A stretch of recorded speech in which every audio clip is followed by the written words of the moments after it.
ମିକାଟୁ? ଜଙ୍ଗଲରେ ମୌସୁମୀ ଆସିବା ଯୋଗୁଁ ବର୍ଷା ଦିନ ଆରମ୍ଭ ହୋଇଯାଇଥିଲା। ସବୁ ପକ୍ଷୀମାନେ ମୌସୁମୀ ଆସିବାର ଦେଖି ନିଜ ନିଜ ବସାକୁ ଭଲ ଭାବରେ ମରାମତି କରିବା ସହ ଖାଦ୍ୟ ଯୋଗାଡ଼ରେ ଲାଗି ପଡ଼ିଥିଲେ। ସେହି ଜଙ୍ଗଲରେ ଟୁନି ନାମକ ଚଢ଼େଇ ରହୁଥିଲା। ତାର 2ଟି ପିଲା ଥିଲେ। ସେମାନଙ୍କ ନାମ ଥିଲା ମୁନା ଆଉ ଟୁନା। ଟୁନି ଚଢ଼େଇ ପାଖରେ ଆଉ ଗୋଟିଏ ପକ୍ଷୀ ରହୁଥିଲା। ସେ ଟୁନିକୁ ତାର ସୁବିଧା ଅସୁବିଧାରେ ସାହାଯ୍ୟ କରୁଥିଲା। ଟୁନିର 2 ପିଲାଙ୍କ ମଧ୍ୟରୁ ଟୁନା ବହୁତ ଦୁଷ୍ଟ ଥିଲା। ସିଏ ତାର ମା କଥା ଶୁଣୁନଥିଲା। ଚଢ଼େଇ ସବୁବେଳେ ତା ପାଇଁ ବହୁତ ଚିନ୍ତିତ ରହୁଥିଲା। ମୌସୁମୀ ଆସିବା ଯୋଗୁଁ ଆକାଶରେ କଳା ବାଦଲ ଆସିଯାଇଥିଲା। ଟୁନା ଆକାଶରେ କଳା ବାଦଲ ଦେଖି ବହୁତ ଖୁସି ହୋଇଯାଇଥିଲା। ଆଲେ, ଆଜି ତ ଆକାଶରେ ବହୁତ ସାରା କଳା ବାଦଲ ଅଛି। ବର୍ଷା ଜୋରରେ ନାଚିଦବ ବୋଧେ। ବର୍ଷା ହେଲେ ମୁଁ ସେ ବର୍ଷାରେ ଆଜି ଗାଧେଇବି। ଆରେ ଟୁନା, ତୁ କଣ କହୁଛୁ? ବର୍ଷାରେ ଖେଳିଲେ ଥଣ୍ଡା ହେବ। ମା, ମୁଁ ଜମା ଗାଧେଇବିନି। ବହୁତ ଜୋରରେ ଥଣ୍ଡା ଲାଗିବ। ଆଉ ଥଣ୍ଡା ପାଣିରେ ଗାଧେଇଲେ ମୁଁ ବେମାର ପଡ଼ିଯିବି। ଆଲେ, କି ବେମାର? ବେମାର ବୋଲି କିଛି ଅଛି ଖାଲି? ଜଲ ତ ହୁଏ ଆଉ। ଜଲ ହେଲେ ତ କିଛି ହୁଏନି। ତୁ ଗୋଟେ ଦଲୁଆଟା। କିଛି ସମୟ ପରେ ବର୍ଷା ଆରମ୍ଭ ହୋଇଯାଏ। ଟୁନା ବର୍ଷାରେ ଓଦା ହେବାକୁ ଚାହୁଁଥିଲା, ହେଲେ ଟୁନି ତାକୁ ମନା କରେ। ବର୍ଷା ଯୋଗୁଁ ଟୁନି ଖାଦ୍ୟ ଆଣିବା ପାଇଁ ବାହାରକୁ ଯାଇପାରେ ନାହିଁ। ଘରେ ସଂଗ୍ରହ କରି ରଖିଥିବା ଖାଦ୍ୟ ଖାଇବାକୁ ଲାଗିଲେ। ତାପରେ ରାତି ହୋଇଯାଏ, ହେଲେ ବର୍ଷା ଲାଗି ରହିଥାଏ। ଅନ୍ୟ ଗଛରେ ପାରା ବସି ରହିଥାଏ। ଆରେ, ସକାଳୁ ବର୍ଷା ହେଉଛି। ଚଢ଼େଇ ଭଉଣୀ ଆଉ ତା ପିଲାମାନେ ଠିକ୍ ଠାକ୍ ଅଛନ୍ତି ତ? ମୁଁ ଯାଏ ଟିକେ ଦେଖି ଆସେ।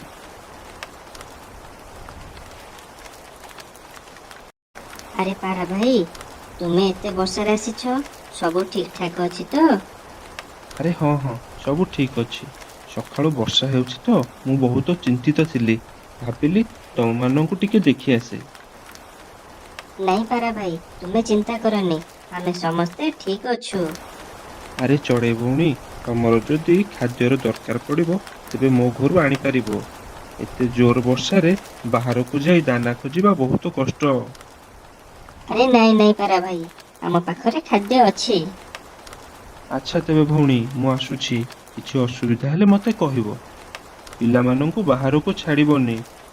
ଟୁନା ତ ଭାରି ଦୁଷ୍ଟ, ତା ଉପରେ ଟିକେ ନଜର ରଖିଥିବ। ରାତିରେ ଟୁନି ତା ପିଲାମାନଙ୍କୁ ଧରି ଶୋଇପଡ଼େ। ସକାଳୁ ଉଠି ଦେଖିଲା ବେଳକୁ ବର୍ଷା କମି ଯାଇଥାଏ। ଯାହା ହେଉ, ବର୍ଷା ଟିକେ ଛାଡ଼ି ଯାଇଛି। ମୁଁ ଏବେ ଦାନା ଆଣିବା ପାଇଁ ଯାଉଛି। ତମେ 2 ଜଣ ଘରେ ଥିବ, ବାହାରକୁ ଆଦୌ ଯିବ ନାହିଁ। ଏହା କହି ଟୁନି ଚଢ଼େଇ ଦାନା ଆଣିବା ପାଇଁ ଯାଏ ଭାରି। କିଛି ସମୟ ପରେ ଟୁନା ଘରୁ ବାହାରକୁ ଯାଏ ଭାରି। ଟୁନି ଦାନା ନେଇ ଫେରିବା ବେଳକୁ ବର୍ଷା ପୁଣି ଥରେ ଆରମ୍ଭ ହୋଇଯାଇଥାଏ। ଟୁନି ଆସି ଘରେ ପହଞ୍ଚେ ଆଉ ଦେଖେ ଟୁନା ଘରେ ନଥାଏ। ଆରେ ମୁନା, ଟୁନା କୁଆଡ଼େ ଯାଇଛି? ମା, ଟୁନା ଖେଳିବ ବୋଲି କହି ଘରୁ ବାହାରକୁ ଯାଇଛି। ମୁଁ ତାକୁ ମନା କଲି, ପାଗ ଖରାପ ଅଛି, ବାହାରକୁ ଯାନି। ହେଲେ ସେ ମୋ କଥା ମାନିଲାନି।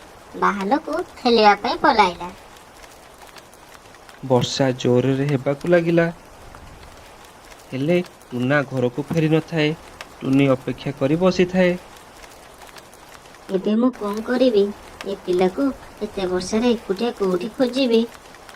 ଗୋଟେ କାମ କରୁଛି, ପାରା ଭାଇ ପାଖକୁ ଯାଇ ସାହାଯ୍ୟ ଟିକେ ମାଗୁଛି। ଟୁନି ପାରା ପାଖକୁ ଯାଇ ସବୁ କଥା କହିଲା। ତାପରେ ସେମାନେ 2 ଜଣ ସାଙ୍ଗ ହୋଇ ଟୁନାକୁ ଖୋଜିବା ପାଇଁ ବାହାରିଗଲେ। ସେମାନେ ଖୋଜୁ ଖୋଜୁ ଗୋଟେ ଜାଗାରେ ଦେଖିଲେ ଟୁନା ମାଟି ଉପରେ ପଡ଼ିଛି। ସେ 2 ଜଣ ତାକୁ ଘରକୁ ଆଣିଲେ ଭାରି। ବର୍ଷାରେ ଭିଜିବା ଦ୍ୱାରା ଟୁନାକୁ ଜୋରରେ ଜ୍ୱର ହୋଇଯାଇଥାଏ। କିଛି ସମୟ ପରେ ଟୁନାର ଚେତା ଫେରି ଆସେ। ମା, ମୋତେ ଜୋରରେ ଥଣ୍ଡା ଲାଗୁଛି। ଆରେ ଧନ, ମୁଁ ତୋତେ ତ ବାହାରକୁ ଯିବା ପାଇଁ ମନା କରିବା ସତ୍ତ୍ୱେ ତୁ କାହିଁକି ବାହାରକୁ ଯାଉଥିଲୁ? ମୁଁ ବାହାରେ ଖେଳୁଥିଲି। ହଠାତ୍ କି ଜୋରରେ ବର୍ଷା ହେଲା। ଆଉ ମୋ ପଲ ଓଦା ହେଇଗଲା। ମୁଁ ଆଉ ଉଲି ପାରିଲିନି। ଆଉ ତଲେ ଗଳି ପଇଲି। ଆଉ ବେହୋସ ହେଇଗଲି। ମା, ମୁଁ ପ୍ରମିଜ କରୁଛି, ଏଥର ତମ କଥା ସବୁବେଳେ ମାନିବି। ହଉ ହଉ ଧନ, ତୁ ବ୍ୟସ୍ତ ହଉନି, ମୁଁ ଔଷଧ ଦେଉଛି, ତୁ ଖାଇଦେ, ଦେହ ଭଲ ହୋଇଯିବ। ଟୁନି ତା ପୁଅକୁ ଔଷଧ ଦିଏ ଆଉ ସେ ମେଡିସିନ ଖାଇବା ପରେ ସୁସ୍ଥ ହୋଇଯାଏ।